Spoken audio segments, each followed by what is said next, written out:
మన బ్రెయిన్ని సూపర్ బ్రెయిన్గా చేసే ఒక చిన్న సీక్రెట్ చెప్పనా?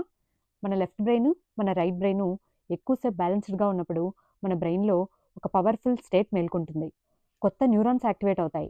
లాజిక్ అండ్ ఇంట్యూషన్ కలిసి పనిచేయడం మొదలు పెడతాయి. అప్పుడు మనం స్మార్ట్గా ఉంటూనే కంపాషనేట్గా ఉండొచ్చు, సక్సెస్ఫుల్గా ఉంటూనే ఎమోషనల్గా స్టేబుల్గా కూడా ఉండొచ్చు. యోగాలో దీనికి ఒక పవర్ఫుల్ టూల్ ఉంది. That is alternate nostril breathing or nadi shodhana. రెగ్యులర్గా ప్రాక్టీస్ చేస్తే మన మైండ్ షార్ప్గా అవుతుంది, మన హార్ట్ కామ్గా అవుతుంది, ఫోకస్ పెరుగుతుంది అండ్ యాంగ్జైటీ తగ్గుతుంది. బ్రీత్ బ్యాలెన్స్ అయితే బ్రెయిన్ బ్యాలెన్స్ అవుతుంది, బ్రెయిన్ బ్యాలెన్స్ అయితే మన లైఫ్ బ్యాలెన్స్ అవుతుంది. మీరు నాతో పాటు ఈ ప్రాక్టీస్ 21 days ఛాలెంజ్ తీసుకోవాలి అనుకుంటే type S in the chat box. నేను దీనికోసం మీకు డీటెయిల్గా ఒక వీడియో అప్లోడ్ చేస్తాను. Thank you very much for joining. నమస్తే.